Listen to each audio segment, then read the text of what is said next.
ఈ మధ్య తెలంగాణలో జనసేన పార్టీ అధినేత పవన్ కళ్యాణ్ గారు ఏదైతే ఆ ప్రెస్ మీట్‌కి అడ్రెస్ చేశారో, దానికి వారం 10 రోజుల ముందు నుంచి కూడా తెలంగాణలో పవన్ కళ్యాణ్ గారి ఫ్యాక్టరు, రామారావు గారి విగ్రహం ఫ్యాక్టరు నడుస్తానే వచ్చాయి. ఏదేమైనా కూడా ఈ యొక్క ప్రెస్ మీట్ తర్వాత కాలంలో కూడా జనసేన తెలంగాణలో రానుంది.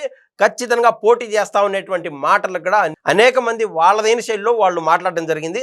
మనతో పాటు ఇవాళ తెలంగాణ వాసులు ఆర్థిక రాజకీయ సామాజిక విశ్లేషకులైనటువంటి డాక్టర్ లయన్ కొత్త రవీంద్రబాబు గారు అయితే ఉన్నారు. ఆయన అడిగి అసలు ఈ విషయంలో క్లైమాక్స్ ఏ విధంగా ఉండనుంది అని తెలుసుకునేటువంటి ప్రయత్నం చేద్దాం. నమస్తే సార్. నమస్తే సార్, మీరు జనరల్ 1 వీక్ గ్యాప్ వచ్చిండొచ్చు కాక నేను మాట్లాడేటువంటి సబ్జెక్ట్ మూలాన మీరు అవకాశం ఇచ్చారు కాబట్టి అనేక విషయాలు డౌట్స్ ఈ వారం 10 రోజుల్లో ఉన్నటువంటి డౌట్స్ పటాపంచలు చేద్దాం అనుకున్నాను. అయితే సార్, పవన్ కళ్యాణ్ గారు తెలంగాణలో అడుగుపెట్టడం తప్ప?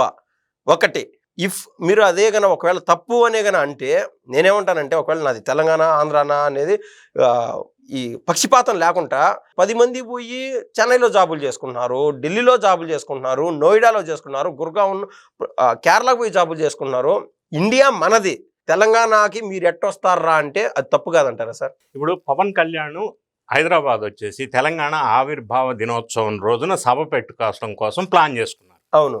ఇప్పుడు మీరు అడిగిన దానికి నేను ఫస్ట్ పవన్ కళ్యాణ్ గారి వ్యాఖ్యల మీద చెలరేగిన దుమారం, రాజకీయపు రంగు, రాజకీయ ముసుగులో కొంతమంది దీన్ని ఫ్లేరప్ చేసిన విధానం, ఆ కామెంట్స్కి ప్రతి కామెంట్స్ మొదలు విశ్లేషణ చేసి అసలు సభకి పర్మిషన్ రిజెక్ట్ చేయడానికి గల కారణాలని లీగల్గా, లాజికల్గా, టెక్నికల్గా విశ్లేషణ చేసే ప్రయత్నం చేద్దాం పార్టీలకు అతీతంగా. ఓకే. సరే, పవన్ కళ్యాణ్ గారు వచ్చారు, ఆయన హైదరాబాద్ హోమ్ టౌన్. సరే, ప్రెస్లో కొన్ని అంశాలు మాట్లాడారు. మాట్లాడిన అంశాల మీద ఏ విధంగా తీసుకెళ్లారు అంటే రాజకీయ రంగు పులిమి రకరకాల అంశాలని విమర్శిస్తూ ఒక్కొక్కరు ఒక్కొక్క పాయింట్ లేవనెత్తారు. ఇదో పెద్ద ఇష్యూ చేశారు, కావాలని చేశారు. ఫర్ ఎగ్జాంపుల్ నేను చెప్తా. పవన్ కళ్యాణ్ గారు ఆ మాటల్లో ప్రస్తావిస్తూ వైఎస్ రాజశేఖర్ రెడ్డి గారు అప్పట్లో ఆయన ఉన్నప్పుడు లాంగ్ బ్యాక్ పవన్ కళ్యాణ్ గారిని బెదిరించిన అంశం ఒక అంశం మాట్లాడారు. ఆ అంశాన్ని తీసుకొని వైఎస్ రాజశేఖర్ రెడ్డి గారి ఆత్మలాగా భావించే కేవీపీ రామచంద్రరావు గారు ఒక లేఖాస్త్రం సంధించారు. ఆ లేఖాస్త్రంలో సారాంశం ఏంటంటే, వైఎస్ రాజశేఖర్ రెడ్డి గారు పవన్ కళ్యాణ్ని బెదిరించలేదు, బెదిరించినట్టు ఈయన మాట్లాడాడు, తప్పు మాట్లాడాడు, ఏదన్నా నిరూపిస్తే నేను ఇంత ఇస్తా అంత ఇస్తా అని ప్రైజ్ మనీ కూడా ప్రకటించారు. పెద్ద ఎత్తున ఒక పాయింట్ మీద ఆయన భారీగా అటాక్ చేశారు. అది ఒక పార్ట్. రెండో పార్టు, ఈ మాటల మీద విగ్రహాల చుట్టూ తిరిగింది రాజకీయం. ఎన్టీఆర్ విగ్రహం అని, ఆ విగ్రహం అని, ఆంధ్రాలో ఈ విగ్రహం పెడతారా, ఈ విగ్రహాల చుట్టూ రాజకీయాన్ని కొంతమంది లేపారు. ఇంకా కొంతమంది ఏం లేపారు, పవన్ కళ్యాణ్ గారు మాట్లాడుతూ ఆయనకి తెలంగాణలో ఉన్న ప్రముఖ వ్యక్తులకి ఉన్న సంబంధ బాంధవ్యాలను వివరించే ప్రక్రియలో భాగంగా పెద్దలు గద్దర్ గారు చాలా క్లోజ్ నాకు, నన్ను ఒరే అంటాడు, నేను అన్న అంటాను, అంత చనువు ఉంది నాకు, అటువంటి వాళ్ళందరూ నాకు ఇక్కడ బంధాలు ఉన్నాయి, బాంధవ్యాలు ఉన్నాయని చెబుతూ ఆయన ఒకసారి నా దగ్గరకు వచ్చి ఇట్లా బ్యాక్ పెయిన్ వస్తూ ఉంది, నాకు ఒక వెహికల్ ఇవ్వరా అని అడిగాడు, నేను ఒక కారు కొని పెట్టాను అన్నాడు. మీరు చెప్పిన విషయం పబ్లిక్ డొమైన్లో ఉంది, అందరూ విన్నారు, కారు కొని పెట్టారు, ఇవన్నీ విషయం.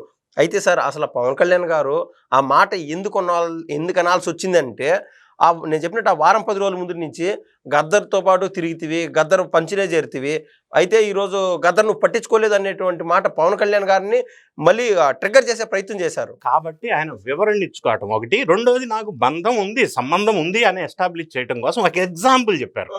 దాని మీద ఏం చేశారు, గద్దర్ గారి కూతురు వెన్నెల గారి చేత ఒక స్టేట్మెంట్ ఇప్పించారు. లేదు మాకు అట్లాంటిది ఏం జరగలేదు, ఇది దళితుల ఆత్మ గౌరవాన్ని దెబ్బతీస్తున్నాడు పవన్ కళ్యాణ్. ఎవరు ఇప్పించారు? కమ్యూనిస్ట్ వాళ్ళ, బీఆర్ఎస్ వాళ్ళ? స్ట్రైట్ గా చెప్పండి. అసలు దళితుల ఆత్మగౌరవాన్ని దెబ్బతీయటం ఏంటి? First point. సెకండ్ పాయింట్, ఇందులో యాదగిరి అయినా ఒక పెద్ద ఆయన ఎంటర్ అయ్యాడు. ఆయన ఇచ్చేమంటాడు, 2006లోనే గద్దర్ గారికి ఇన్నోవా ఉంది, పవన్ కళ్యాణ్ ఏమి ఇప్పించలా అన్నాడు. అరే, ఇప్పించిందో లేరో అది సపరేటు. దీని మీద దళితుల ఆత్మగౌరవం విషయాన్ని వెలుగులోకి తీసుకొచ్చి దాని చుట్టూ తిప్పటం అంత అవసరమా? దీన్ని ఆ దళితుల అంశం కింద చిత్రీకరించే ప్రయత్నం చేశారు. ఇది ఒక రకంగా పెద్ద ఎత్తున దుమారం లేపారు. ఇంకొక అంశం ఏం చెప్పాడు పవన్ కళ్యాణ్, ఇప్పుడు వేరే రాష్ట్రంలో ఉన్న పార్టీ వాళ్ళు ఇంకొక రాష్ట్రంలో ఎందుకు పెట్టుకోకూడదు, రాజ్యాంగంలో ఆర్టికల్ 19(1)A ఏం చెప్తుంది, 19(1)B ఏం చెప్తుంది, ఆర్టికల్ 19(1)C ఏం చెప్తుంది. ఎక్కడ రాజకీయ పార్టీ ఉన్నా ఏ రాష్ట్రంలోనైనా సభలు పెట్టుకోవచ్చు, పెట్టుకోకూడదు, రాకూడదు అనేది లేదు. మరి అట్లా అనుకుంటే కాంగ్రెస్ పార్టీ పుట్టింది ఎక్కడ? ఢిల్లీలో. తెలంగాణలో ఏం పని అంటే? బీజేపీ ఎక్కడ పుట్టింది? తెలంగాణలో కాదుగా. తెలంగాణలో ఏం పని అంటే? బీఆర్ఎస్ ఎస్టాబ్లిష్ చేయడం కోసం ఇండియా మొత్తం ఆంధ్రప్రదేశ్ గుంటూరులో ఆఫీస్ పెట్టుకుంది, అప్పుడు ఏమైనా అబ్జెక్ట్ చేశారా? మహారాష్ట్ర విన్నారు, పంజాబ్ అన్ని విన్నారు, అంతా చక్కర్లు object కొట్టేశారు. చేయలేదు Yes, sir. కదా. సో కమ్యూనిస్టులు ఎక్కడ పుట్టారు? అసలు ఇండియాలోనే పుట్ల. మరి ఇట్లాంటి రకరకాలుగా ప్రజాస్వామ్యంలో ఎక్కడైనా ఎవరైనా ఏ రాష్ట్రంలోనైనా ఎస్టాబ్లిష్ చేసుకోవచ్చు, మీటింగులు పెట్టుకోవచ్చు. సో దానికి పవన్ కళ్యాణ్ పెట్టకూడదు అనేది తప్పు కదా. ఎందుకు పెట్టకూడదు? కారణం ఏంటి సార్? ఏమని చెప్పారు గవర్నమెంట్? కారణం వీళ్ళు ఏమంటారంటే, గతంలో పవన్ కళ్యాణ్ గారు తెలంగాణ వచ్చిన తర్వాత 11 రోజులు నేను భోజనం చేయలేదు, ఉపవాసం ఉన్నా అన్నారు ఒకటి. రెండోది, కోనసీమలో కొబ్బరి చెట్లు ఎండిపోతున్నాయి, తెలంగాణ వాళ్ళ దిష్టి తగిలింది అన్నాడు. అనేది వీళ్ళు ఇప్పుడు వెలుగులోకి తీసుకొచ్చారు. ఆయన అన్న సందర్భం ఏంటి, కంటెస్ట్ ఏంటి, ఆ వాటల్ని వక్రీకరించి దీనికి ఇప్పుడు కనెక్ట్ చేయడంలో ఏమన్నా మీనింగ్ ఉందా? మూడో పాయింట్, 12 సంవత్సరాలుగా విడిపోయి ప్రశాంతంగా బతుకుతున్న 2 తెలుగు రాష్ట్రాల్లో ప్రజల మధ్య విద్వేషాలు రెచ్చగొట్టడం కోసం తెలంగాణ ఆత్మ నినాదాన్ని ఇందులోకి ఎందుకు తీసుకురావాలి? ప్రొఫెసర్ నాగేశ్వర్ గారు కామెంట్ చేశారు. దానికి తెలంగాణ వర్సెస్ ఆంధ్ర ఆత్మగౌరవానికి ఈ 2 రాష్ట్రాల మధ్య ఈ విధమైన క్రియేట్ చేయడానికి సంబంధం ఏంటి? ఇలా సంబంధం లేని అంశాలన్నింటినీ తీసుకొచ్చి ఈయన మాట్లాడిన ప్రతి మాటని వక్రీకరించి పెద్ద ఎత్తున రాష్ట్రాల మధ్య చిచ్చుపెట్టే ప్రయత్నం చేశారు. ఇది మాట్లాడిన మాటల మీద రేగిన దుమారం. అసలు పవన్ కళ్యాణ్ గారు ఆవిర్భావ దినోత్సవం రోజున 2000 మందితో సంధ్యా కన్వెన్షన్ సెంటర్లో క్లోజ్డ్ డోర్ మీటింగ్ కోసం పర్మిషన్ అడిగారు పోలీసుల్ని. అంటే అది ఒక రాజకీయ పార్టీ కాబట్టి పర్మిషన్ అడగాల్సి వచ్చింది. అదే మామూలు ప్రైవేట్ కార్పొరేట్ అయితే అవసరం లే. సో పర్మిషన్ అడిగిన సార్ అది కూడా లాజిక్ ఉంటుంది కదా సార్. అంటే నేను అంటాను ఏంటంటే, ఆ మధ్య ఫామ్ హౌస్లో కొంతమంది పట్టుబడినప్పుడు, మాదక ద్రవ్యాలు ఇదన్నీ పట్టుబడినప్పుడు 50 మందికి పై చిలుకున్నారని చెప్పి పోలీసు వాళ్ళు ఉన్న పలంగా అరెస్ట్ చేస్తారు. లేదా ఇప్పుడు గణేష్ చతుర్థి ఏదైనా ఫంక్షన్స్ ఆ సందర్భంలో కూడా కనీసం ఒక 150 మంది ఉంటే వాళ్ళపైన ఏదో ఒకటి కేసులు అవుతూ ఉంటాయి. సో జనరల్గా అడుగుతున్నాను సార్, అంటే ఇన్ఫర్మేషన్ కోసం. మామూలుగా అక్కడ మోర్ దాన్ ఒక 200 మెంబర్స్ ఉన్నా కూడా ఆ రోజు కూడా పర్మిషన్ తీసుకోవాలి కదా. 2 రకాలు. ఇక్కడ ఒకటి లిక్కర్ కన్జంప్షన్ కోసం పర్మిషన్ తీసుకోవాలి, అది వేరే. ఫామ్ హౌస్లో జరిగేటివి అవే, అది ఉండాలి. కానీ ఒక ప్లేస్లో ఎక్కువ మంది జమ అయ్యేటప్పుడు శాంతి భద్రతల సమస్య వస్తుంది, పోలీసు వాళ్ళకి అదే ప్రొటెక్షన్ కావాలి కాబట్టి పర్మిషన్ తీసుకోవాలి. ఆ పాయింట్ ఆఫ్ వ్యూలో అంతవరకు ఓకే. సరే, వీళ్ళు పర్మిషన్ అడిగారు. పోలీసు వాళ్ళు రిప్లై లెటర్, లెటర్ నా దగ్గర ఉంది, నేను డీటెయిల్ స్టడీ చేశాను. ఆశ్చర్యకరమైన అంశం ఏంటంటే, ఆ లెటర్లో ఎందుకు రిఫ్యూజ్ చేస్తున్నారు పర్మిషన్ అనే కారణం ఏం తెలియజెప్పారు అంటే, ప్రొఫెసర్ నాగేశ్వర్ గారు కొన్ని కామెంట్స్ చేశారు ఒక మీడియాలో. ఆ కామెంట్స్ని వ్యతిరేకంగా కొంతమంది జనసేన పార్టీ వాళ్ళు, ఆంధ్రప్రదేశ్కు చెందిన రాజకీయ నాయకులు కొన్ని తెలంగాణ సెంటిమెంట్ని దెబ్బతీసే విధంగా కామెంట్ చేశారు. దానివల్ల తెలంగాణ సెంటిమెంట్ దెబ్బతింది, ఇక్కడ కొద్దిగా ఉద్రిక్త వాతావరణం నెలకొని ఉంది, అందువల్ల పర్మిషన్ ఇవ్వట్లేదు అని ఇచ్చారు లెటర్లో ఇన్ రైటింగ్. పోలీసు వాళ్ళు ఈ విధంగా తెలంగాణ ఆంధ్ర సెంటిమెంట్ గురించి లెటర్లో ప్రస్తావించవచ్చునా? ఇదేమన్నా రాజకీయ పార్టీయా, పోలీసు వ్యవస్థనా? ఎందుకు ఆ విధంగా ఇచ్చారు? అలా ఇచ్చేది లేకుండే. తర్వాత సబ్సిక్వెంట్గా ఎప్పుడైతే పర్మిషన్ రిజెక్ట్ అయిందో, జనసేన పార్టీ వాళ్ళు హైకోర్టులో లంచ్ మోషన్ పిటిషన్ అప్లై చేశారు పర్మిషన్ కోసం. ఆశ్చర్యకరమైన ఇంకొక అంశం ఏంటంటే, లంచ్ మోషన్ పిటిషన్ అంటే ఎమర్జెన్సీ ఉంది కాబట్టి వెంటనే డెసిషన్ కావాలి కాబట్టి, కానీ ఆ రిజిస్ట్రార్ కూడా అది యాక్సెప్ట్ చేయకుండా రిజెక్ట్ చేశారు. అక్కడే తీసుకోవాలి అసలు పిటిషన్. ఓకే, అంటే వారం తర్వాత అర్జెంట్ కాదా? ఆ రోజు మీటింగ్ జరుగుతుంటే ఆ రోజు డెసిషన్ ఇవ్వాల్సిన అవసరం ఉంది. వారం తర్వాత 10 రోజుల తర్వాత డెసిషన్ ఇస్తే ఫాయిదా లేదు, పర్పస్ లేదు. మీరు అదే ఫీల్డ్ కదా, మీరు దాన్ని ఎట్లా జడ్జి చేస్తారు? అట్లా చేయకూడదు. మరి ఎందుకు చేశారు అనేది ఇప్పటికీ నాకు కూడా అర్థం కాల. రిజిస్టర్ రిఫ్యూజ్ చేశారు, అసలు స్వీకరించలేదు. అదొక ఇంకొక ఆశ్చర్యకరమైన అంశం. తర్వాత థర్డ్ పాయింట్ మనం ఒకసారి సార్, అంటే జనరల్ గా అంటే ఇన్ డెప్త్ చెప్పండి, అక్కడ పొలిటికల్ సెనారియో పనిచేసిందా? అంటే అట్లాంటి కామెంట్స్ చేయలేము కోర్టు విషయంలో. అంటే రిజిస్టారే స్వీకరించలేదు, అది కొద్దిగా అంటే ఇబ్బందికరమైన అంశం. ఎందుకనేది మనం అటువంటి కామెంట్ చేయలేం. కానీ దానిపైన కేసు ఇచ్చా లేదు, ఎందుకు తీసుకోలేదని చెప్పి సుప్రీం కోర్టుకి వెళ్ళాము. తీసుకోవాలా లేదా అనేది the description of the court of that particular court. Sir తీసుకోలేదని చెప్పి మనం సుప్రీం కోర్టు వరకు వెళ్ళొచ్చు అన్నాడు. లేదు. అయితే ఇక్కడ 3 అంశం ఉంది. ఇప్పుడు నాగేశ్వరరావు గారు చేసిన కామెంట్స్ మీద తెలుగుదేశం పార్టీ లేదా కొంతమంది పార్టీకి సంబంధించిన వాళ్ళు కొన్ని ట్రోలింగ్ చేశారు. ప్రొఫెసర్ నాగేశ్వర్ ఒక పార్టీకి సంబంధించిన వ్యక్తిలాగా కామెంట్ చేశారు, మాట్లాడారు.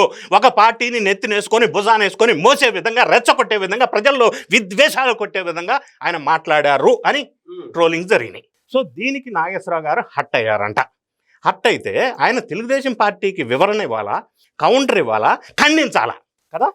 కానీ ఆయన ఏంది ఆశ్చర్యంగా ఇది తెలంగాణ ఆత్మ గౌరవాన్ని కించపరుస్తున్నారు. ఎక్కడ కించపరిచారు, ఎవరు కించపరిచారు? తెలంగాణ ఆత్మ గౌరవానికి ఈ ట్రోలింగ్కి సంబంధం ఏంటి? ఇప్పుడు చంద్రబాబు తెలంగాణ వ్యక్తి కానప్పుడు తెలంగాణ సెంటిమెంట్ ఎట్లా గెలిచాడు సార్? అంటే చంద్రబాబు గారిని బూచిగా చూపించారు. అసలు ఈయన మీద ట్రోల్ చేసింది ఎవరు? ఆంధ్రప్రదేశ్ రాజకీయ నాయకులు అంటారు. రాజకీయ నాయకులు ట్రోలింగ్ చేయలేదు. ఎవరో సామాన్య ప్రజలు ట్రోలింగ్ చేసి ఉండొచ్చు, ఎవరన్నా చేసి ఉండొచ్చు. అది వాక్ స్వాతంత్రం ఉంది కదా. ట్రోలింగ్ చేసినప్పుడు ఖండించాలా, విభేదించాలా, వివరణ ఇవ్వాలా. కానీ దీన్ని తెలంగాణ సెంటిమెంట్, ఆంధ్ర వర్సెస్ తెలంగాణ, ప్రజల మధ్య విభేదాలు ఎందుకు రెచ్చగొట్టాలా? 12 సంవత్సరాల తర్వాత విడిపోయిన తర్వాత ఇప్పుడు కొత్త రకమైన సెంటిమెంటు రగలెచ్చటంలో, ఆ ఫైర్ని పెద్ద చేయటంలో ఏ రాజకీయ పార్టీకి అనుగుణంగా ఉండే విధంగా వీళ్ళు ఈ విధమైన ఫ్లేరప్ చేశారు. ఈ విషయాన్ని ఎందుకు తెలంగాణ ఆంధ్రప్రదేశ్ మధ్యలో చిచ్చు పెట్టే విధంగా తీసుకొచ్చారు అంటే కావాలని కొంతమంది వ్యక్తులు కొన్ని పార్టీల్ని ఇది చేయడం కోసం ఇటువంటి అంశాన్ని తీసుకొని రాష్ట్రాల మధ్య చిచ్చు పెట్టే విధంగా దీన్ని తీసుకెళ్లారు అనేది దీన్ని బట్టి మనకు స్పష్టంగా అర్థమవుతా ఉంది. ఐదర్ కేసీఆర్ గారో, రేవంత్ రెడ్డి గారో, కేటీఆర్ గారో అంతో ఇంతో మేము సీఎం అవ్వాలా, సీఎం అయిన వాళ్ళము, సీఎం ఆస్పిరెంట్స్ కాబట్టి వీళ్ళు ఎప్పుడు కూడా ఆంధ్రాకి మేము విగ్రహాలు పార్సల్ చేసి పంపించేస్తాం, పగలు కొట్టేస్తాం అని చెప్పి ఒకవేళ ఈ యొక్క బీఆర్ఎస్ నేతల ఫీలింగ్ ఉన్నా కూడా వాళ్ళు బయటపడరు. నేను చెప్తున్నాను. అట్ ద సేమ్ టైం ఇదే కేసీఆర్ గారి బిడ్డ టీఆర్ఎస్ అధినేత ఈవిడ కవిత గారు కావచ్చు, ఆయన ఎవరో క్రాంతిదళ్ళు పృథ్వీ అంట, ఆయన కావచ్చు, పాశమాదిరి కావచ్చు, ఇట్లాంటి వాళ్ళు ఈ విగ్రహాలు పగలగొట్టి మూసిలో పడేస్తామనేటువంటి మాటలు వింటా ఉంటే ఒక తెలంగాణ వాదిగా మీకు ఏమనిపిస్తుంది? ఇప్పుడు విగ్రహాలకి ఈ మా కామెంట్స్కి సంబంధం ఏంటి అసలు? What is the connection? రెండోది మీరు అన్నారు కవిత గారు మాట్లాడితే ఏమన్నారు, రావచ్చు పోవచ్చు రొయ్యలు అమ్ముకోవచ్చు. ఎందుకంటే ఇది ఎవరిని కించపరిచే మాటలు ఇవి? ఆ మాటలు అనవలసిన అవసరం ఏంది? ఈ సబ్జెక్ట్కి దానికి సంబంధం ఏంటి? ఏం సంబంధం లేదు కదా. ఆంధ్ర నుంచి కూడా ఎవరో ఒకరంటే దీన్ని ఇంకా లైట్ అప్ చేసి రాజకీయంగా లబ్ధి ఇంతటితో ఆగల. తెలంగాణ ఆంధ్ర కాంట్రాక్టర్స్ తెలంగాణలో ఉండారు, నేను ఉండనేమను పంపించేస్తానని స్వయాన కోమటిరెడ్డి వెంకటరెడ్డి మినిస్టర్ మాట్లాడారు. అంటే ఏంటి? What is this? ఆంధ్రప్రదేశ్లో మరి ఇప్పుడు భారీగా కాంట్రాక్ట్స్ తెలంగాణ వాళ్ళు లేరా? అంటే అక్కడ కాంట్రాక్ట్స్ ఇక్కడ వాళ్ళు ఉండకూడదు, ఇక్కడ కాంట్రాక్టర్స్ ఆంధ్రప్రదేశ్ వాళ్ళు ఉండకూడదా? అంటే ఇది ప్రాంతీయ విభేదాల మధ్య ఎందుకు రెచ్చగొడుతున్నారు? ఇంత అయిన తర్వాత నిన్న రౌండ్ టేబుల్ కాన్ఫరెన్స్ అని చెప్పి కొంతమంది విలేకరులు లాంటి వ్యక్తులు కూర్చొని తెలంగాణ రాష్ట్రమా విద్రోహమా అనేదో పెద్ద ఎత్తున ఫోకస్ చేస్తున్నారు. అసలు ఏంది? రాష్ట్రాల మధ్య సమస్య కాదు కదా ఇది. ఎందుకు దీన్ని ఈ విధంగా ఫోకస్ చేస్తున్నారంటే కొన్ని రాజకీయ పార్టీకి లబ్ధి చేసే విధంగా కొంతమంది ముసుగేసుకొని ఈ విధంగా ప్రయత్నం చేస్తున్నారు. అనవసరంగా సంబంధం లేని అంశాలను వెలుగులోకి తీసుకొస్తున్నారు. ప్రొఫెసర్ నాగేశ్వర్ మీద కేసులు పెడితే స్వయంగా పవన్ కళ్యాణ్ వదిలేయండి అని చెప్పారు. సో ఎక్కడ what went wrong, where went wrong అంటే ఇటువంటి కొంతమంది వ్యక్తులు దురుద్దేశంతో దీన్ని రెచ్చగొట్టి మళ్ళీ రేపుతున్నారు అనేది మనకు స్పష్టంగా అర్థమవుతా ఉంది. ఎస్ సార్, మొత్తం మీద ప్రొఫెసర్ నాగేశ్వర్ అనేటువంటి విషయమే కనుమరుగైపోయింది.